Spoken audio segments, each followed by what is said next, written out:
എല്ലാ കൂട്ടുകാർക്കും പുതിയ വീഡിയോയിലേക്ക് സ്വാഗതം. മലപ്പുറം വിദ്യാഭ്യാസ ജില്ലയിലെ വിദഗ്ധരായ അധ്യാപകർ തയ്യാറാക്കിയ ഫിസിക്സ് ചോദ്യപേപ്പറിന്റെ വിശകലനമാണ് ഈ വീഡിയോയിലൂടെ അവതരിപ്പിക്കുന്നത്.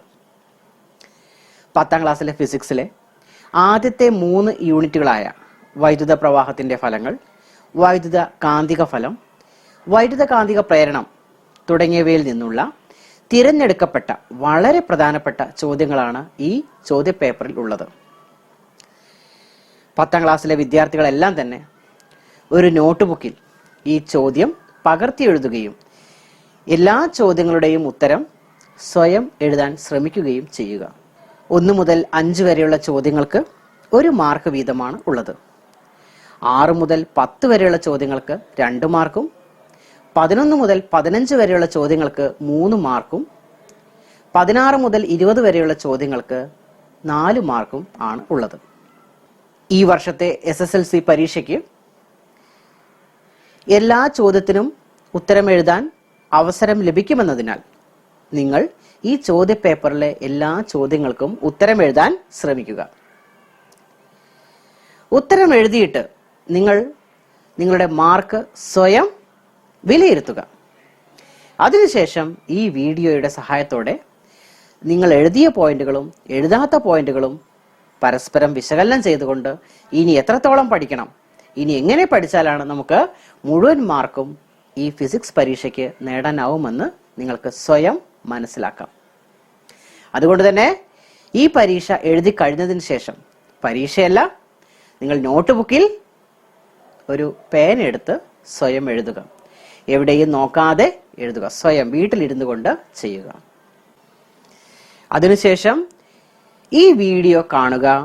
വീഡിയോ കണ്ടിട്ട് നിങ്ങൾക്ക് എന്തെങ്കിലും തെറ്റുണ്ടായെങ്കിൽ അത് തിരുത്തുക. എന്നാൽ നമ്മുടെ ചോദ്യത്തിലേക്ക് കടക്കാം.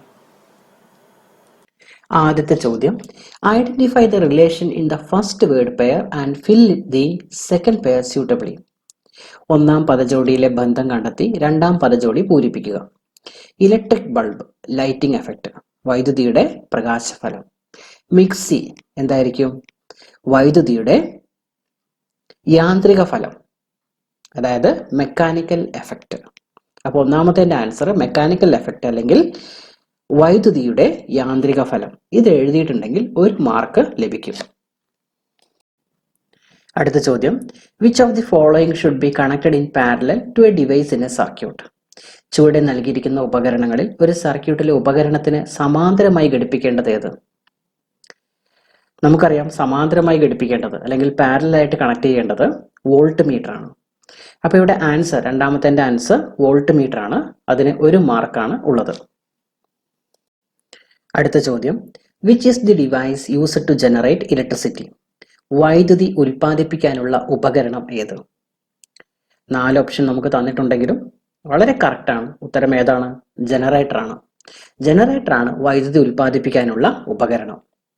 ഇതിനും 1 മാർക്കാണ് നിങ്ങൾക്ക് ലഭിക്കുന്നത്. അടുത്ത ചോദ്യം, an insulated copper wire wound in the shape of a helix is called. സർപ്പിൾ ആകൃതിയിൽ ചുറ്റിയെടുത്ത കവചിത ചാലകമാണ് സോളിനോയിഡ്. സോളിനോയിഡ് ആണ് ഇവിടെ ഉത്തരം. അതിനും 1 മാർക്കാണ് നിങ്ങൾക്ക് ലഭിക്കുന്നത്. അടുത്ത ചോദ്യം, the working principle of a moving coil loudspeaker is. ചലിക്കും ചുരുൾ ലൗഡ് സ്പീക്കറിന്റെ പ്രവർത്തനത്തിന് അടിസ്ഥാനം. മോട്ടോർ തത്വം, മോട്ടോർ പ്രിൻസിപ്പിൾ. ഈ ഉത്തരം എഴുതിയാൽ 1 മാർക്ക് നിങ്ങൾക്ക് ലഭിക്കും. അടുത്ത ചോദ്യം, the resistance of A 230 volt heating device is 2300 ohm. Calculate the heat energy produced by it in 5 minutes. 230 വോൾട്ടിൽ പ്രവർത്തിക്കുന്ന ഒരു വൈദ്യുത ഉപകരണത്തിന്റെ പ്രതിരോധം 2300 ഓം ആണ്. എങ്കിൽ 5 മിനിറ്റിൽ ഉൽപ്പാദിപ്പിക്കുന്ന താപം കണക്കാക്കുക. ഇവിടെ വോൾട്ടേജ് തന്നിട്ടുണ്ട്. വോൾട്ടേജ് 230 വോൾട്ട് ആണ്. അതിന്റെ റെസിസ്റ്റൻസ് അല്ലെങ്കിൽ പ്രതിരോധം 2300 ഓം ആണെന്ന് തന്നിട്ടുണ്ട്. ഇനി ഹീറ്റ് എനർജി, അവിടെ ഉണ്ടാകുന്ന ഹീറ്റ് എനർജിയാണ് നമുക്ക് കാണേണ്ടത്. ഇത് എത്ര സമയം കൊണ്ടാണ് കാണേണ്ടത്? 5 മിനിറ്റ് കൊണ്ടുള്ളത്. അപ്പോൾ മിനിറ്റിനെ നമ്മൾ എന്തിലേക്ക് മാറ്റണം? സെക്കൻഡിലേക്ക് മാറ്റണം. 5നെ 60 കൊണ്ട് മൾട്ടിപ്ലൈ ചെയ്യണം അല്ലെങ്കിൽ ഗുണിക്കണം അല്ലേ? അപ്പോൾ നമുക്ക് 300 സെക്കൻഡ് കിട്ടും. നമുക്കതൊന്ന് ചെയ്ത് നോക്കാം. ജൂൾ നിയമപ്രകാരം ഇവിടുത്തെ equation H is equal to V²/R into T ആണ്. V എന്ന് പറഞ്ഞ വോൾട്ടേജ് ആണ്, T സമയം, R എന്ന് പറഞ്ഞ റെസിസ്റ്റൻസ് അല്ലെങ്കിൽ പ്രതിരോധം. അങ്ങനെയാണെങ്കിൽ 230² ഡിവൈഡഡ് ബൈ 2300 ഇൻറ്റു 300 അല്ലെ? T നമുക്ക് 300 സെക്കൻഡ് ആണ് കിട്ടിയത്. അപ്പോൾ അത് ചെയ്തിട്ടുണ്ടെങ്കിൽ നമുക്ക് കിട്ടുന്നത് 6900 ജൂളാണ്. 6900 ജൂളാണ് ഇവിടെ ആൻസർ. അതായത് പ്രത്യേകം ശ്രദ്ധിക്കുക, ഹീറ്റിന്റെ യൂണിറ്റ്, ഹീറ്റ് പ്രൊഡ്യൂസ്ഡ് അതിന്റെ യൂണിറ്റ് ജൂളാണ്. അപ്പൊ ജൂൾ അവിടെ നിർബന്ധമായിട്ടും അവിടെ എഴുതണം. അതിന് അര മാർക്ക് അവിടെ ലഭിക്കും. അപ്പൊ യൂണിറ്റ് എഴുതാൻ മറക്കരുത്. 6900 ജൂളാണ് ഇതിന്റെ ആൻസർ. അപ്പൊ ഇതിന് 2 മാർക്കാണ് നിങ്ങൾക്ക് ലഭിക്കുന്നത്. അടുത്ത ചോദ്യം, correct the statements given below. When the resistance are connected in parallel the effective resistance increases. പ്രതിരോധങ്ങളെ സമാന്തരമായി ഘടിപ്പിച്ചാൽ സഫല പ്രതിരോധം കൂടുന്നു. അപ്പൊ ഈ പ്രസ്താവന തെറ്റാണ്, നമുക്കത് തിരുത്തി എഴുതണം അല്ലെ? പ്രതിരോധങ്ങളെ സമാന്തരമായി ഘടിപ്പിച്ചാൽ സഫല പ്രതിരോധം കുറയുകയാണ് ചെയ്യുക.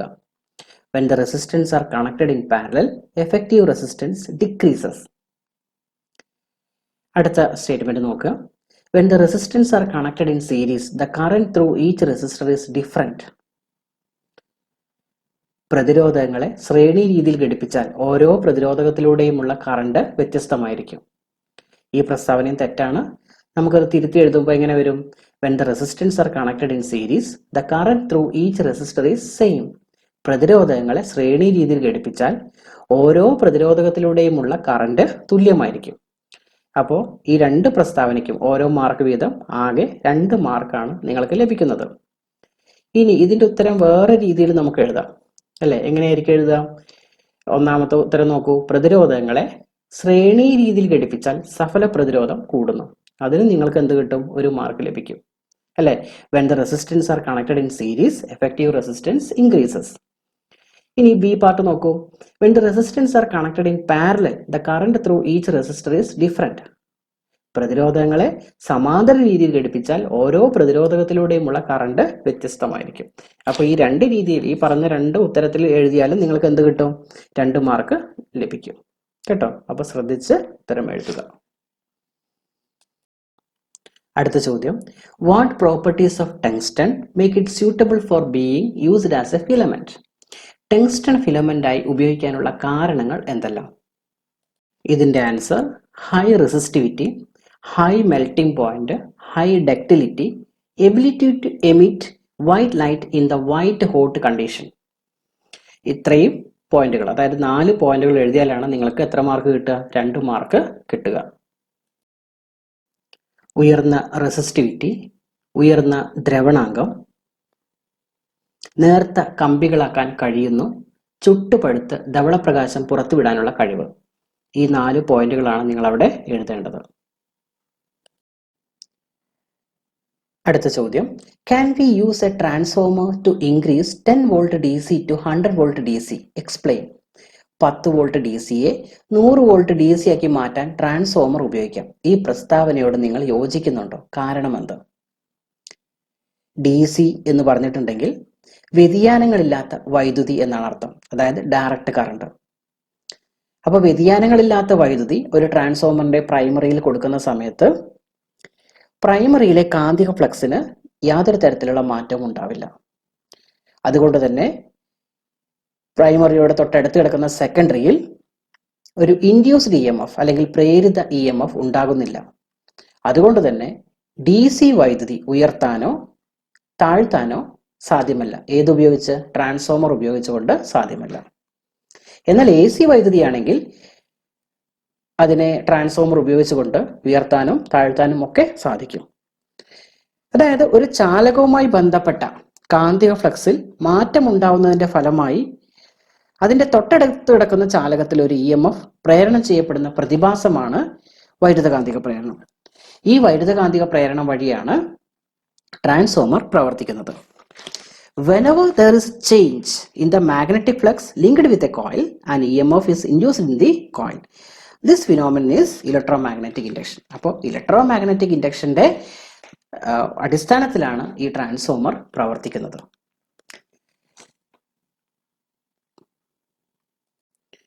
നിങ്ങൾക്കറിയാം, ട്രാൻസ്ഫോമറിൽ പ്രൈമറി കോയിലും സെക്കൻഡറി കോയിലും ഉണ്ട്.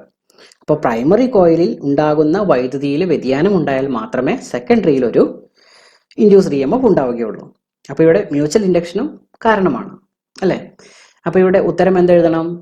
ഈ പ്രസ്താവനയോട് നിങ്ങൾ യോജിക്കുന്നുണ്ടോ, യോജിക്കുന്നില്ല, അല്ലേ? കാരണം എന്താണെന്ന് നമ്മൾ പറഞ്ഞല്ലോ, വൈദ്യുതകാന്തിക പ്രേരണം അല്ലെങ്കിൽ മ്യൂച്വൽ ഇൻഡക്ഷൻ, ഇതിൽ ഏതെങ്കിലും ഒന്ന് നിങ്ങൾ എക്സ്പ്ലെയിൻ ചെയ്തിട്ടുണ്ടെങ്കിൽ തന്നെ നിങ്ങൾക്ക് മുഴുവൻ മാർക്ക് ലഭിക്കും, അതായത് 2 മാർക്ക് ലഭിക്കും. അടുത്ത ചോദ്യം, write any 4 precaution to be taken to avoid electric shock. വൈദ്യുതാഘാതം ഏൽക്കാതിരിക്കാൻ പാലിക്കേണ്ട 4 മുൻകരുതലുകൾ എഴുതുക. അപ്പോൾ ഇവിടെ എഴുതേണ്ടത് 4 മുൻകരുതലുകളാണ്. ഓരോ മുൻകരുതലിനും 1/2 മാർക്ക് വീതം, ആകെ 2 മാർക്കാണ് നിങ്ങൾക്ക് ലഭിക്കുന്നത്. താഴെ പറയുന്ന അവയിൽ ഏതെങ്കിലും 4 എഴുതിയാൽ നിങ്ങൾക്ക് മുഴുവൻ മാർക്ക് ലഭിക്കും. Never handle electric equipment or operate switches when the hands are wet. Insert plug pins into the socket and withdraw them only after switching off. Do not operate devices of high power using ordinary socket. Wear rubber footwear while operating electric devices. Do not test the interior part of the cable TV adapters. Ensure that there is an insulated cap for the adapters. Do not fly kite near electric lines. Do not use table fan to dry hair. Ensure that there are no tall building or tall trees near the electric lines. Ensure that the main switch and ELCB are switched off when the maintenance work is being carried out at home. നനഞ്ഞ കൈകൊണ്ട് വൈദ്യുത ഉപകരണങ്ങൾ കൈകാര്യം ചെയ്യുകയോ switch പ്രവർത്തിപ്പിക്കുകയോ ചെയ്യരുത്. Switch ഓഫാക്കിയ ശേഷം മാത്രമേ സോക്കറ്റിൽ plug ഘടിപ്പിക്കാനും സോക്കറ്റിൽ നിന്ന് വിടുതൽ ചെയ്യാനും പാടുള്ളൂ. സാധാരണ സോക്കറ്റിൽ പവർ കൂടിയ ഉപകരണങ്ങൾ പ്രവർത്തിപ്പിക്കരുത്. വൈദ്യുത ഉപകരണങ്ങൾ പ്രവർത്തിപ്പിക്കേണ്ടി വരുമ്പോൾ റബ്ബർ ചെരുപ്പ് ധരിക്കുക. കേബിൾ TVയുടെ അഡാപ്റ്ററിന്റെ ഉൾവശത്ത് സ്പർശിക്കരുത്. അഡാപ്റ്ററിന് വൈദ്യുതി പ്രവഹിക്കാത്ത അടപ്പുണ്ടെന്ന് ഉറപ്പുവരുത്തുക. വൈദ്യുത ലൈനുകൾക്ക് സമീപം പട്ടം പറത്തരുത്. ടേബിൾ ഫാൻ ഉപയോഗിച്ച് തലമുടി ഉണക്കരുത്. വൈദ്യുത ലൈനുകൾക്ക് സമീപം ഉയരമുള്ള കെട്ടിടങ്ങൾ, മരങ്ങൾ എന്നിവ ഇല്ല എന്ന് ഉറപ്പുവരുത്തേണ്ടതാണ്. ഗൃഹവൈദ്യുത സർക്യൂട്ടിൽ അറ്റകുറ്റപ്പണികൾ ചെയ്യുമ്പോൾ മെയിൻ സ്വിച്ച്, ELCB എന്നിവ ഓഫ് ചെയ്തു എന്ന് ഉറപ്പുവരുത്തേണ്ടതാണ്. അപ്പോൾ ഈ കാര്യങ്ങളാണ് ശ്രദ്ധിക്കേണ്ടത്. ഇതിൽ ഏതെങ്കിലും 4 എഴുതിയാൽ നിങ്ങൾക്ക് 2 മാർക്ക് ലഭിക്കും. അടുത്ത ചോദ്യം, if A bulb is lit after rejoining the parts of A broken filament, what change will occur in the intensity of light from the lamp? What will be the change in the power of the bulb? ഒരു ബൾബിലെ പൊട്ടിയ ഫിലമെന്റിന്റെ ഭാഗങ്ങൾ വീണ്ടും ചേർത്ത് വെച്ച് പ്രകാശിപ്പിച്ചാൽ ബൾബിന്റെ പ്രകാശത്തിന് എന്ത് മാറ്റമാണ് ഉണ്ടാവുക? ബൾബിന്റെ പവറിന് എന്ത് സംഭവിക്കും? ഒരു ബൾബിന്റെ ഫിലമെന്റ് പൊട്ടിക്കഴിഞ്ഞാൽ തീർച്ചയായിട്ടും അതിന്റെ നീളം കുറയും, അല്ലേ? ലെങ്ത്തിൽ ഒരു റിഡക്ഷൻ സംഭവിക്കും. അങ്ങനെ നീളം കുറഞ്ഞിട്ടുണ്ടെങ്കിൽ അതിന്റെ പ്രതിരോധം, റെസിസ്റ്റൻസ് കുറയും. പ്രതിരോധവും നീളവും നേരനുപാതത്തിലാണ് ഒരു ചാലകത്തിന്റെ, അല്ലെ? ഒരു ചാലകത്തിന്റെ നീളം കൂടുന്നതിനനുസരിച്ച് അതിന്റെ പ്രതിരോധം കൂടും. The resistance of a conductor is directly proportional to its length. അപ്പോൾ ഇവിടെ നീളം കുറഞ്ഞു കഴിഞ്ഞാൽ പ്രതിരോധം കുറയും, റെസിസ്റ്റൻസ് കുറയും. റെസിസ്റ്റൻസ് കുറഞ്ഞു കഴിഞ്ഞാലോ കറണ്ടിന്റെ അളവ് കൂടും, അതായത് അതിലൂടെ ഒഴുകുന്ന വൈദ്യുത പ്രവാഹ തീവ്രത കൂടും. അങ്ങനെ വൈദ്യുത പ്രവാഹ തീവ്രത കൂടുകയാണെങ്കിൽ എന്ത് സംഭവിക്കും? ആ ബൾബ് പ്രകാശിപ്പിച്ചാൽ പ്രകാശ തീവ്രത കൂടും. കാരണം നമുക്കറിയാം, ഇവിടെ ഒരു ഇൻകാൻഡസെന്റ് ബൾബ് അല്ലെങ്കിൽ ഫിലമെന്റ് ബൾബ് പ്രകാശിക്കുന്നത് ജൂൾ നിയമപ്രകാരമാണ്. ഒരു ടങ്സ്റ്റൺ ഫിലമെന്റിലൂടെ വൈദ്യുതി ഒഴുകുമ്പോൾ ജൂൾ നിയമപ്രകാരം അവിടെ എന്തുണ്ടാകും? ഒരു ഹീറ്റ് ഉണ്ടാവും, ഹീറ്റ് പ്രൊഡ്യൂസ് ചെയ്യും. H=I²RT. I എന്ന് പറഞ്ഞാൽ വൈദ്യുത പ്രവാഹ തീവ്രത അല്ലെങ്കിൽ ഇന്റൻസിറ്റി ഓഫ് കറണ്ട് ആണ്. R എന്ന് പറയുന്നത് പ്രതിരോധം അല്ലെങ്കിൽ റെസിസ്റ്റൻസ്. T എന്ന് പറയുന്നത് എന്താണ്? സമയം, അല്ലെ? അപ്പോൾ ഇവിടെ കറണ്ട് കൂടുന്നു, I കൂടിക്കഴിഞ്ഞാൽ അവിടെ ഉൽപ്പാദിപ്പിക്കപ്പെടുന്ന താപം അല്ലെങ്കിൽ ഹീറ്റ് പ്രൊഡക്ഷൻ കൂടും. ഈ ഹീറ്റാണ് എന്തായിട്ട് മാറുന്നത്? വൈറ്റ് ലൈറ്റ് അല്ലെങ്കിൽ ധവള പ്രകാശമായിട്ട് പുറത്തുവിടുന്നത്. അപ്പോൾ കറണ്ടിന്റെ അളവ് കൂടുകയാണെങ്കിൽ എന്ത് സംഭവിക്കും? തീർച്ചയായിട്ടും ബൾബിന്റെ പ്രകാശം കൂടും. അപ്പോൾ ഇന്റൻസിറ്റി ഓഫ് ലൈറ്റ് ഇൻക്രീസ് ചെയ്യും. ഇനി ബൾബിന്റെ പവറിന് എന്ത് സംഭവിക്കും? ഞാൻ പറഞ്ഞു ഇപ്പോൾ എന്താണ്, കറണ്ട് കൂടും, റെസിസ്റ്റൻസ് ഡിക്രീസ് ചെയ്യുന്നു പറഞ്ഞു അല്ലെ. റെസിസ്റ്റൻസ് ഡിക്രീസ് ചെയ്ത് എന്താ സംഭവിക്കുക? കറണ്ട്, അതിലൂടെ പാസ് ചെയ്യുന്ന കറണ്ട് കൂടും. നമുക്കറിയാം പവറിന്റെ ഇക്വേഷൻ എന്താണ്? വി ഇൻറ്റു ഐ ആണ്, വോൾട്ടേജ് ഇൻറ്റു കറണ്ട് ആണ് അല്ലേ. അപ്പോൾ ഐ എന്ന് പറഞ്ഞ കൂടി, ഐ കറണ്ട് ആണ്, ഐ കറണ്ട് കൂടിക്കഴിഞ്ഞാൽ തീർച്ചയായിട്ടും എന്ത് കൂടും? പവർ കൂടും. അപ്പൊ ഇവിടെ ബൾബിന്റെ ഫിലമെന്റ് ബ്രേക്ക് ചെയ്ത് കഴിഞ്ഞാൽ ബൾബിന്റെ പ്രകാശ തീവ്രത, ഇന്റൻസിറ്റി ഓഫ് ലൈറ്റ് കൂടും, അതുപോലെ പവറും കൂടും. ഓക്കെ, ഇതിന് 3 മാർക്കാണ് നിങ്ങൾക്ക് ലഭിക്കുക. അടുത്ത ചോദ്യം, state the Joule's law, joule നിയമം പ്രസ്താവിക്കുക. Resistance of a conductor is increased by 3 times. What change will occur in the heat produced by the conductor? ഈ നിയമത്തിന്റെ അടിസ്ഥാനത്തിൽ ചാലകത്തിന്റെ പ്രതിരോധം 3 മടങ്ങായാൽ താപം എത്ര മടങ്ങായി മാറും? Joule's law. The heat generated in a current carrying conductor is directly proportional to the product of the square of the current in the conductor, the resistance of the conductor, and the time of flow of current, which is directly proportional to I squared RT. H is equal to I squared RT, where I is the current in ampere, R is the resistance in ohm, and T is the time in second. വൈദ്യുതി പ്രവഹിക്കുന്ന ഒരു ചാലകത്തിൽ ഉൽപ്പാദിപ്പിക്കപ്പെടുന്ന താപത്തിന്റെ അളവ് വൈദ്യുത പ്രവാഹ തീവ്രതയുടെ വർഗത്തിന്റെയും ചാലകത്തിന്റെ പ്രതിരോധത്തിന്റെയും വൈദ്യുതി പ്രവഹിക്കുന്ന സമയത്തിന്റെയും ഗുണനഫലത്തിന് നേരനുപാതത്തിലായിരിക്കും. I ampere യൂണിറ്റിലുള്ള വൈദ്യുത പ്രവാഹ തീവ്രതയെയും R ഓം യൂണിറ്റിലുള്ള പ്രതിരോധത്തെയും T സെക്കൻഡ് യൂണിറ്റിലുള്ള സമയത്തെയും സൂചിപ്പിക്കുന്നു. നമുക്കറിയാം ജൂൾ നിയമപ്രകാരം H is equal to I squared RT ആണ്. ഇവിടെ പ്രതിരോധം R എന്ന് പറയുന്നത് 3 മടങ്ങാക്കി, 3 ടൈംസ് ഇൻക്രീസ് ചെയ്തു അല്ലെ. അപ്പൊ നമുക്ക് പുതിയ താപം എച്ച് ന്യൂ എന്ന് കൊടുക്കാം. H new is equal to I square into 3R into T. ഈ 3നെ നമ്മൾ പുറത്തെടുക്കുമ്പോൾ 3 into I squared RT. I squared RT നമുക്കറിയാം എച്ച് ആണ്, അതായത് പഴയ താപമാണ്, പഴയ ഹീറ്റാണ്, പഴയ ഹീറ്റാണ്. അപ്പൊ എച്ച് ന്യൂ എന്ന് പറയുന്നത്, പുതിയ ഹീറ്റ് എന്ന് പറയുന്നത് 3H പഴയതിന്റെ 3 മടങ്ങിന് തുല്യമാണ്. അപ്പൊ ഇവിടെ ആൻസർ എന്താ എഴുതേണ്ടത്? പ്രതിരോധം 3 മടങ്ങാക്കുമ്പോൾ, റെസിസ്റ്റൻസ് 3 ടൈംസ് ഇൻക്രീസ് ചെയ്യുന്ന സമയത്ത് ഇവിടെ പ്രൊഡ്യൂസ് ചെയ്യുന്ന ഹീറ്റും എന്ത് ചെയ്യും? 3 ടൈംസ് ഇൻക്രീസ് ചെയ്യും, 3 മടങ്ങാവും. അപ്പോൾ ഈ ചോദ്യത്തിന് മൊത്തം 3 മാർക്കാണ് നിങ്ങൾക്ക് ലഭിക്കുന്നത്. ആദ്യത്തെ ജൂൾ നിയമം ഡിഫൈൻ ചെയ്യുന്നതിന് 1 മാർക്കും ഈ പ്രോബ്ലത്തിന് 2 മാർക്കുമാണ് അസൈൻ ചെയ്തിട്ടുള്ളത്. അടുത്ത ചോദ്യം, match the terms in the column A B and C suitably. A B C കോളങ്ങളിൽ കൊടുത്തിരിക്കുന്നവയെ ഉചിതമായി ബന്ധിപ്പിച്ചെഴുതുക. അപ്പോൾ നമുക്ക് ഒന്നാമത്തെ കോളത്തിൽ അല്ലെങ്കിൽ എ കോളത്തിലുള്ളത് electric heater, LED bulb, moving coil, ലൗഡ് സ്പീക്കറാണ്. അപ്പോൾ നമുക്ക് അത് ഉചിതമായി ബന്ധിപ്പിച്ചെഴുതാം അല്ലെ. ഇലക്ട്രിക് ഹീറ്ററിന് ഏതാണ് വരിക? ബി പാർട്ടിൽ ഇലക്ട്രിക് ഹീറ്ററിന് നിക്രോം എന്ന് കൊടുക്കാം അല്ലെ. സി പാർട്ടിലോ ഹീറ്റിംഗ് എഫക്റ്റ്. അപ്പോൾ electric heater, nichrome, heating effect. LED bulb ആണെങ്കിലോ ഹീറ്റ് സിങ്ക് അല്ലെ. LED ബൾബിലെ പ്രധാനപ്പെട്ട ഒരു ഭാഗമാണ് ഹീറ്റ് സിങ്ക്.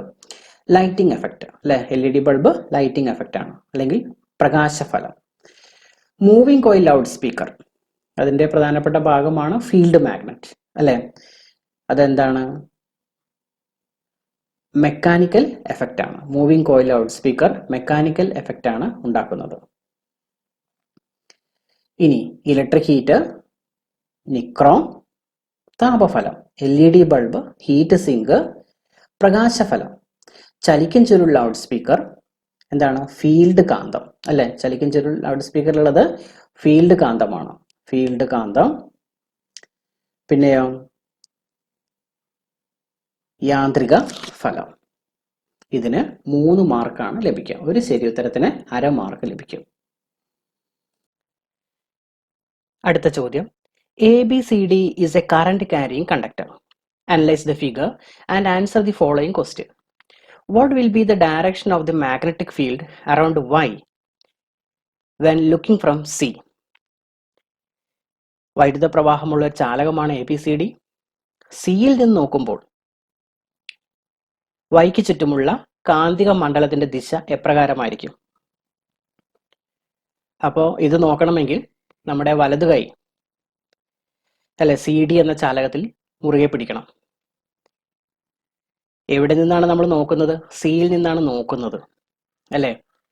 ബാറ്ററിയുടെ പോസിറ്റീവ് എവിടെയാണെന്ന് നോക്കൂ, A എന്നുള്ള അഗ്രത്തിനടുത്താണ്. അപ്പോൾ എയിൽ നിന്ന് ഡിയിലേക്കാണ് വൈദ്യുതി ഒഴുകുന്നത്.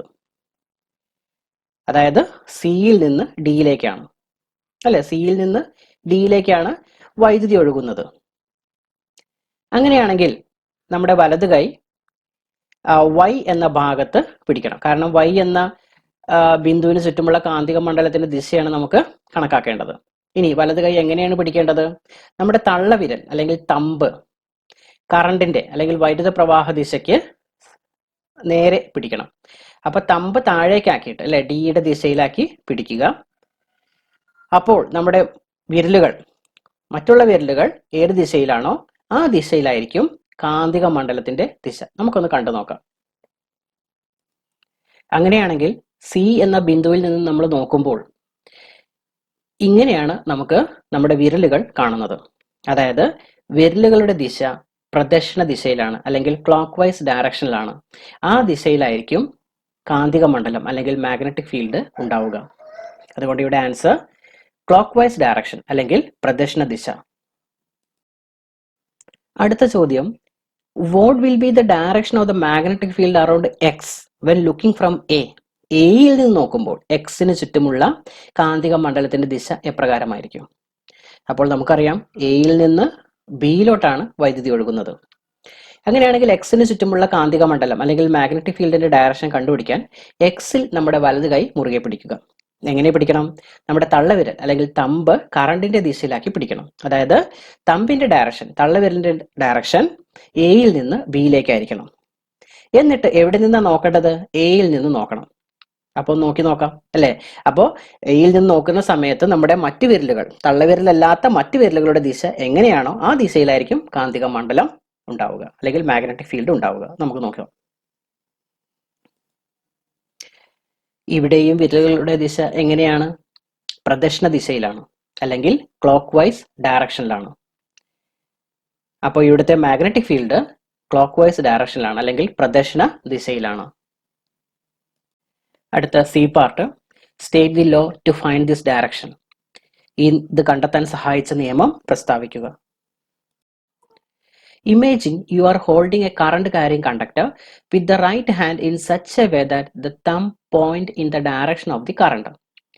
The direction in which the other fingers encircle the conductor gives the direction of the magnetic field. The same rule is also known as right hand screw rule. If a right hand screw is rotated in such a way that its tip advances along the direction of the current in the conductor, then the direction of the rotation of the screw gives the direction of the magnetic field around the conductor. തള്ളവിരൽ വൈദ്യുത പ്രവാഹ ദിശയിൽ വരത്തക്ക രീതിയിൽ ചാലകത്തെ വലതു കൈകൊണ്ട് പിടിക്കുന്നതായി സങ്കല്പിച്ചാൽ ചാലകത്തെ ചുറ്റിപ്പിടിച്ച മറ്റു വിരലുകൾ കാന്തിക മണ്ഡലത്തിന്റെ ദിശയിലായിരിക്കും. ഇതേ നിയമം മാക്സ്വെല്ലിന്റെ വലംപിരി സ്ക്രൂ നിയമം എന്നും അറിയപ്പെടുന്നു. ഒരു വലംപിരി സ്ക്രൂ തിരിച്ചു മുറുക്കുമ്പോൾ സ്ക്രൂ നീങ്ങുന്ന ദിശ വൈദ്യുത പ്രവാഹ ദിശയായും സ്ക്രൂ തിരിയുന്ന ദിശ കാന്തിക മണ്ഡലത്തിന്റെ ദിശയെയും സൂചിപ്പിക്കുന്നു. അടുത്ത ചോദ്യം നോക്കുക. The following figure represent a permanent magnet and an electromagnet. Find the polarity of electromagnet at A. വൈദ്യുത കാന്തത്തിന്റെ A എന്ന അഗ്രത്തിലെ കാന്തിക ധ്രുവം ഏതെന്ന് എഴുതുക. അപ്പൊ ഇവിടെ ഒരു ഇലക്ട്രോമാഗ്നറ്റ് അല്ലെ, വൈദ്യുത കാന്തം തന്നിട്ടുണ്ട്. അപ്പൊ അവിടെ സോളിനോയിഡ് ഒരു പച്ചിരുമ്പ് സോഫ്റ്റ് അയൺ കോറിന്റെ മുകളിൽ ചുറ്റിവെച്ചതാണ്. അതിലൂടെ വൈദ്യുതി ഒഴുകുന്ന സമയത്ത് അത് ഒരു കാന്തമായി മാറും അല്ലെങ്കിൽ മാഗ്നറ്റ് ആയിട്ട് മാറും. അതിന്റെ നോർത്ത് പോളും സൗത്ത് പോളും ആണ് കണ്ടെത്തേണ്ടത്. അല്ലെങ്കിൽ എ എന്ന ബിന്ദുവിലെ പോൾ, മാഗ്നറ്റിക് പോൾ ഏതാണെന്നാണ്, കാന്തിക ധ്രുവം ഏതാണെന്നാണ് ചോദിച്ചിട്ടുള്ളത്. അപ്പൊ ഇവിടെ നമ്മൾ ബാറ്ററിയുടെ പോസിറ്റീവ് എവിടെയാണ് നമുക്കറിയാം അല്ലെ, എ എന്ന ബിന്ദുവിനടുത്താണ്. അതുകൊണ്ട് നമുക്ക് പറയാം എയിൽ നിന്ന് ബിയിലേക്കാണ് വൈദ്യുതി ഒഴുകുന്നത്. ശരിയാണല്ലോ, എ എന്ന ബിന്ദുവിൽ നിന്ന് ബി എന്ന ബിന്ദുവിലേക്കാണ് വൈദ്യുതി ഒഴുകുന്നത്. ഇനി എങ്ങനെയാണ് ഒഴുകുന്നതെന്നാണ് നമ്മൾ നോക്കേണ്ടത്. എങ്ങനെയാണ് ഒഴുകുന്നത്? എ എന്ന ബിന്ദുവിൽ വന്ന് നോക്കൂ, അത് ആന്റി ക്ലോക്ക് വൈസ് ഡയറക്ഷനിലാണ് അല്ലെ. അവിടെയുള്ള ആ ഇൻസുലേറ്റഡ് കോപ്പർ വയറിന്റെ നോക്കിയാൽ തന്നെ നമുക്ക് മനസ്സിലാകും അവിടെ ആന്റി ക്ലോക്ക് വൈസ് ഡയറക്ഷനിലാണ്. എയിൽ നിന്ന് നോക്കണം കേട്ടോ. എ എന്ന പോയിന്റിൽ നിന്ന് നിങ്ങൾ ആ കോപ്പർ വയറിനെ നോക്കുന്ന സമയത്ത് കോപ്പർ വയർ എങ്ങനെയാണ് ചുറ്റി വെച്ചിട്ടുള്ളത്? ആന്റി ക്ലോക്ക് വൈസ് ഡയറക്ഷനിലാണ് ചുറ്റി വെച്ചിട്ടുള്ളത്. അപ്പൊ അതിലൂടെ കറണ്ട് ഒഴുകുന്നത് ആന്റി ക്ലോക്ക് വൈസ് ഡയറക്ഷനിലാണ്. ഓക്കെ, അപ്പോൾ നമ്മൾ എന്ത് ചെയ്യണം? ഈ സോളിനോയിഡിന്റെ മുകളിൽ അല്ലെങ്കിൽ ഈ പച്ചിരുമ്പിന്റെ മുകളിലായിട്ട് നമ്മുടെ വലതു കൈ പിടിക്കുന്നതായിട്ട് സങ്കല്പിക്കുക. അപ്പോൾ നമ്മുടെ വിരലുകൾ, തള്ളവിരലല്ലാത്ത മറ്റു വിരലുകൾ എന്തിനെ സൂചിപ്പിക്കുന്നു? കറണ്ടിനെ സൂചിപ്പിക്കുന്നു എന്ന് വിചാരിക്കുക, അല്ലെ? അപ്പൊ കറണ്ട് എങ്ങനെയാണ്? ഞാൻ പറഞ്ഞു, കറണ്ട് എങ്ങനെയാണ് ഫ്ലോ ചെയ്യുന്നത്? ആന്റി ക്ലോക്ക് വൈസ് ആണ്, അല്ലെങ്കിൽ അപ്രദക്ഷിണ ദിശയിലാണ് വൈദ്യുതി ഒഴുകുന്നത്. അപ്പോൾ എ എന്നുള്ള ഭാഗത്ത് നിന്ന് നോക്കുമ്പോൾ എന്താണ് സംഭവിക്കുക എന്ന് ഒന്ന് കണ്ടു നോക്കാം. നമ്മുടെ വലത് കൈ പിടിക്കുകയാണെങ്കിൽ ഇങ്ങനെയായിരിക്കും എയിൽ നിന്ന് നോക്കുന്ന സമയത്ത്, എ എന്ന ബിന്ദുവിൽ നിന്ന് നോക്കുന്ന സമയത്ത് നമുക്ക് ഇങ്ങനെയായിരിക്കും കാണാൻ പറ്റുക. അപ്പൊ നമ്മുടെ തള്ളവിരൽ നമ്മുടെ നേരെയാണ്. അപ്പൊ എ എന്ന ബിന്ദുവിൽ എന്തായിരിക്കും? തള്ളവിരലുള്ള ഭാഗം അല്ലെങ്കിൽ തമ്പുള്ള ഭാഗം എപ്പോഴും എന്തായിരിക്കും? നോർത്ത് പോൾ ആയിരിക്കും. അപ്പൊ എ എന്ന ബിന്ദു എന്ത് പോളായിട്ട് മാറും? നോർത്ത് പോൾ അല്ലെങ്കിൽ ഉത്തര ധ്രുവമായിട്ട് മാറും. അപ്പൊ ശ്രദ്ധിക്കണം, നമ്മുടെ തള്ളവിരൽ എവിടെയാണോ ഉള്ളത് ആ ഭാഗത്ത് എന്തായിരിക്കും ഉണ്ടാവുക? നോർത്ത് പോൾ ആയിരിക്കും ഉണ്ടാവുക കേട്ടോ. അപ്പോൾ ബാക്കിയുള്ള വിരലുകൾ, തള്ളവിരലല്ലാത്ത ബാക്കിയുള്ള വിരലുകൾ എന്തിനെ സൂചിപ്പിക്കും? കറണ്ടിന്റെ ദിശയെ സൂചിപ്പിക്കും. ആ കറണ്ട് എങ്ങനെയാണ് ഒഴുകുന്നത്? ആന്റി ക്ലോക്ക് വൈസ് ആണ്. ഇവിടെ എങ്ങനെ ഒഴുകുന്നത് നോക്കൂ, ആന്റി ക്ലോക്ക് വൈസ് അല്ലേ? ശരി. അടുത്ത ചോദ്യം, write any two difference between permanent magnet and electromagnet. വൈദ്യുതകാന്തവും സ്ഥിരകാന്തവും തമ്മിലുള്ള ഏതെങ്കിലും രണ്ട് വ്യത്യാസങ്ങൾ എഴുതുക. സ്ഥിരകാന്തത്തിന്റെ കാന്തശക്തി നമുക്ക് വ്യത്യാസപ്പെടുത്താൻ കഴിയില്ല. എന്നാൽ വൈദ്യുതകാന്തത്തിന്റെ കാന്തശക്തി വ്യത്യാസപ്പെടുത്താം, വർദ്ധിപ്പിക്കാനും കുറയ്ക്കാനും സാധിക്കും. സ്ഥിരകാന്തത്തിന്റെ മാഗ്നറ്റിക് പോൾസ്, അല്ലെ, കാന്തിക ധ്രുവങ്ങൾ ഒരിക്കലും മാറ്റാൻ കഴിയില്ല, അത് സ്ഥിരമാണ്. എന്നാൽ വൈദ്യുതകാന്തത്തിന്റെ കാന്തിക ധ്രുവങ്ങൾ കറണ്ടിന്റെ ദിശയ്ക്കനുസരിച്ച് പരസ്പരം മാറ്റാൻ കഴിയും. ഇവിടെ എ പാർട്ടിന് 1 മാർക്കും ബി പാർട്ടിന് 2 മാർക്കുമാണ് ഉള്ളത്. അങ്ങനെ ആകെ 3 മാർക്കാണ് ഈ ചോദ്യത്തിന് അനുവദിച്ചിട്ടുള്ളത്. അടുത്ത ചോദ്യം, 3 resistors 2 ohm, 3 ohm, 6 ohm are given in the class. 2 ohm, 3 ohm, 6 ohm പ്രതിരോധങ്ങൾ നൽകിയിരിക്കുന്നു. What is the highest resistance that you can get using all of them? ഇവ മൂന്നും ഉപയോഗിച്ച് നിർമ്മിക്കാവുന്ന ഏറ്റവും കൂടിയ പ്രതിരോധം എത്ര? What is the least resistance that you can get using all of them? ഇവ മൂന്നും ഉപയോഗിച്ച് നിർമ്മിക്കാവുന്ന ഏറ്റവും കുറഞ്ഞ പ്രതിരോധം എത്ര? Can you make a resistance of 4.5 ohm using these three? Draw the circuit. ഇവ മൂന്നും പ്രയോജനപ്പെടുത്തി 4.5 ohm പ്രതിരോധം ഉളവാക്കാൻ കഴിയുമോ? സർക്യൂട്ട് ചിത്രീകരിക്കുക. അപ്പോൾ നമുക്കറിയാം, ഒരു റെസിസ്റ്റേഴ്സുകൾ തന്നിട്ടുണ്ടെങ്കിൽ, പ്രതിരോധങ്ങൾ തന്നിട്ടുണ്ടെങ്കിൽ മാക്സിമം പ്രതിരോധം, ഹയസ്റ്റ് റെസിസ്റ്റൻസ് കിട്ടുന്നത് എപ്പോഴാണ്? അവ സീരീസ് ആയിട്ട് അല്ലെങ്കിൽ ശ്രേണി രീതിയിൽ കണക്ട് ചെയ്യുമ്പോഴാണ്. ഏറ്റവും ലീസ്റ്റ് റെസിസ്റ്റൻസ് കിട്ടുന്ന എപ്പോഴാണ്? അല്ലെങ്കിൽ ഏറ്റവും കുറഞ്ഞ പ്രതിരോധം കിട്ടുന്ന എപ്പോഴാണ്? അവ പാരലായിട്ട് കണക്ട് ചെയ്യുമ്പോഴാണ്. അപ്പൊ നമുക്കതൊന്ന് കണക്ട് ചെയ്ത് നോക്കാം. എ പാർട്ട്, സീരീസ് ആയിട്ട് കണക്ട് ചെയ്യുമ്പോൾ സഫല പ്രതിരോധം അല്ലെങ്കിൽ effective resistance R = R1 + R2 + R3. അങ്ങനെയാണെങ്കിൽ 2 + 3 + 6 11 ഓം. ഇവിടുന്ന് കിട്ടുന്ന ഏറ്റവും പരമാവധി പ്രതിരോധം എന്ന് പറയുന്നത് 11 ഓം ആണ്. ഇനി പാരലായിട്ട് കണക്ട് ചെയ്യുന്ന സമയത്ത് അല്ലെങ്കിൽ സമാന്തരമായി കണക്ട് ചെയ്യുന്ന സമയത്ത് എഫക്റ്റീവ് റെസിസ്റ്റൻസ്, സഫല പ്രതിരോധം എന്ന് പറയുന്നത് 1/R = 1/R1 + 1/R2 + 1/R3. അങ്ങനെ ചെയ്യുമ്പോൾ നമുക്ക് കിട്ടുന്നത് 1/2 + 1/3 + 1/6, അതായത് 6/6 എന്ന് കിട്ടും, അതായത് 1. അതിന്റെ റെസിപ്രോക്കൽ എടുത്തു കഴിഞ്ഞാൽ R = 1 ഓം, അല്ലെങ്കിൽ വിൽക്രമം കേട്ടോ. അപ്പൊ 1/R കണ്ടതിന് ശേഷം അതിന്റെ വിൽക്രമം എടുത്താലാണ് എന്ത് കിട്ടുക? സഫല പ്രതിരോധം കിട്ടുക. അപ്പൊ അത് പ്രത്യേകം ശ്രദ്ധിക്കുക. അപ്പൊ ഇവിടെ പാരലായിട്ട് കണക്ട് ചെയ്യുമ്പോൾ അല്ലെങ്കിൽ സമാന്തരമായിട്ട് കണക്ട് ചെയ്യുമ്പോൾ എത്രയാണ് പ്രതിരോധം വന്നത്? 1 ഓം ആണ്. അപ്പൊ നമുക്ക് ഇതിന്ന് കിട്ടുന്ന ഏറ്റവും കുറഞ്ഞ പ്രതിരോധം, ഏറ്റവും ലീസ്റ്റ് റെസിസ്റ്റൻസ് എന്ന് പറയുന്നത് 1 ഓം ആണ്. ഇവിടെ 4.5 ഓം സഫല പ്രതിരോധം കിട്ടണമെന്നുണ്ടെങ്കിൽ 2 ഓമിന്റെയും 6 ഓമിന്റെയും പ്രതിരോധങ്ങൾ സമാന്തരമായും 3 ഓമിന്റെ പ്രതിരോധം ശ്രേണി രീതിയിലും കണക്ട് ചെയ്യുക, ചിത്രത്തിൽ കാണിച്ചിരിക്കുന്ന പോലെ. അങ്ങനെയാണെങ്കിൽ നമുക്ക് എന്ത് കിട്ടും? 4.5 ഓം സഫല പ്രതിരോധം കിട്ടും. അപ്പൊ നമുക്കിവിടെ 2 ഓമും 6 ഓമും ചേർന്നിട്ടുള്ള എഫക്റ്റീവ് റെസിസ്റ്റൻസിന് R1 ആയും 3 ഓമിനെ R2 ആയിട്ടും പരിഗണിച്ചിട്ടുണ്ട്, അല്ലെ? അപ്പൊ R1 നമുക്ക് കാണണമെന്നുണ്ടെങ്കിൽ എന്താ ചെയ്യും? 1/R1 = 1/2 + 1/6. അതെന്താ കിട്ടുക? 3 + 1/6, അല്ലെ? 6 ആണ് അതിന്റെ LCM, ലസാഗു എടുത്തിട്ട് നമ്മൾ അങ്ങനെ ചെയ്തു. അല്ലെങ്കിൽ നിങ്ങൾക്ക് ക്രോസ് മൾട്ടിപ്ലൈ ചെയ്തിട്ടും കാണാം. അപ്പൊ 4/6 എന്ന് കിട്ടും, അല്ലെ? അപ്പൊ R1 എങ്ങനെ കിട്ടുക? 6/4, അതായത് റെസിപ്രോക്കൽ വിൽക്രമം എടുക്കണം. 4/6 വിൽക്രമം എടുത്താലാണ് കിട്ടുക. അപ്പോൾ എന്ത് കിട്ടും? R1 1.5 എന്ന് കിട്ടും. ഇനി ഈ 1.5 ഓമും അതുപോലെ 3 ഓമും എന്താണ്? സീരീസ് ആണ്, ശ്രേണി രീതിയിലാണ്. അപ്പോൾ അത് രണ്ടും കൂടി പരസ്പരം ആഡ് ചെയ്ത് എന്ത് കിട്ടും? 4.5 ഓം എന്ന് കിട്ടും. ഈ പ്രോബ്ലം ചെയ്യുന്നതിനും സി പാർട്ട് ചെയ്യുന്നതിനും 2 മാർക്കും ബാക്കി എക്കും ബിക്കും ഓരോ മാർക്ക് വീതമാണ് നൽകിയിട്ടുള്ളത്. അങ്ങനെ ആകെ 4 മാർക്കാണ് ഈ ചോദ്യത്തിന് ഉള്ളത്. അടുത്ത ചോദ്യം ശ്രദ്ധിക്കുക. ഒബ്സർവ് ദി ഫിഗർ, ചിത്രം നിരീക്ഷിക്കുക. ഐഡന്റിഫൈ ദ ഡിവൈസ്, ചിത്രത്തിലെ ഉപകരണം ഏത്? നമുക്ക് ചിത്രം കണ്ടാൽ തന്നെ മനസ്സിലാവും ഇതൊരു DC ജനറേറ്റർ ആണ് അല്ലെ? DC ജനറേറ്റർ ആണ്. അതിന് 1 മാർക്കാണ് കിട്ടുക. ചിത്രം പ്രവർത്തിക്കുമ്പോൾ നടക്കുന്ന ഊർജ്ജ മാറ്റം എന്ത്? യാന്ത്രികോർജം വൈദ്യുതോർജ്ജമായി മാറും. അതായത് mechanical energy is converted into electrical energy. അതിനും 1 മാർക്ക് ലഭിക്കും. ചിത്രത്തിലെ R1 R2 എന്നിവ എന്തിനെ സൂചിപ്പിക്കുന്നു? R1 R2 എന്നിവ സ്പ്ലിറ്റ് റിങ്ങുകളാണ്. ഇതിന്റെ ധർമ്മം എന്ത്? നമുക്കറിയാം ഒരു ജനറേറ്ററിൽ ഉൽപ്പാദിപ്പിക്കപ്പെടുന്ന വൈദ്യുതി ദിശ മാറിക്കൊണ്ടിരിക്കുന്ന വൈദ്യുതിയാണ്, അല്ലെങ്കിൽ നമുക്ക് പറയാം ഓൾട്ടർനേറ്റിംഗ് കറണ്ട് ആണ്. ഇതിനെ ഒരേ ദിശയിലാക്കാൻ, കാരണം നമ്മളിവിടെ പറയുന്നത് DC ജനറേറ്റർ ആണ്, ഒരേ ദിശയിലാക്കാൻ. DC വൈദ്യുതി എങ്ങനെയാണ്? ഒരേ ദിശയിലാണ്, അല്ലെങ്കിൽ ദിശ മാറാത്ത വൈദ്യുതിയാണ്. ഒരേ ദിശയിലാക്കുന്നതിന് വേണ്ടിയാണ് ഇവിടെ സ്പ്ലിറ്റ് റിങ്ങുകൾ ഉപയോഗിച്ചിട്ടുള്ളത്. അപ്പോൾ ജനറേറ്റർ ഉൽപ്പാദിപ്പിക്കപ്പെടുന്ന ദിശ മാറിക്കൊണ്ടിരിക്കുന്ന ഡയറക്ഷനിൽ വേരിയേഷനുള്ള വൈദ്യുതിയെ ഒരേ ദിശയിലാക്കുന്നതിന് വേണ്ടിയാണ് സ്പ്ലിറ്റ് റിങ്ങുകൾ ഉപയോഗിച്ചിട്ടുള്ളത്. അടുത്ത ചോദ്യം. A transformer having no power loss has 5000 turns in its primary. ഒരു ട്രാൻസ്ഫോമറിന്റെ പ്രൈമറിയിൽ 5000 ചുറ്റുകളുണ്ട്. പവർ നഷ്ടമില്ലാതെ ഇതിന്റെ പ്രൈമറിയിലൂടെ 0.1 ആംപിയർ വൈദ്യുതി പ്രവഹിക്കുമ്പോൾ സെക്കൻഡറിയിൽ 10 ആംപിയർ വൈദ്യുതി പ്രവഹിക്കുന്നു. The current in the primary coil and the secondary coil are 0.1 ampere and 10 ampere respectively. Which type of transformer is this? ഇത് ഏത് തരം transformer ആണ്? Calculate the secondary voltage if the applied voltage in the primary is 1100 volt. ഇതിന്റെ പ്രൈമറിയിൽ 1100 volt ആണ് പ്രയോഗിക്കുന്നതെങ്കിൽ secondary ചുരുളിലെ voltage കണക്കാക്കുക. ട്രാൻസ്ഫോമറിലെ output power എത്രയായിരിക്കും? Calculate the output power of this transformer. അപ്പോൾ നമുക്കിതൊന്ന് ചെയ്ത് നോക്കാം.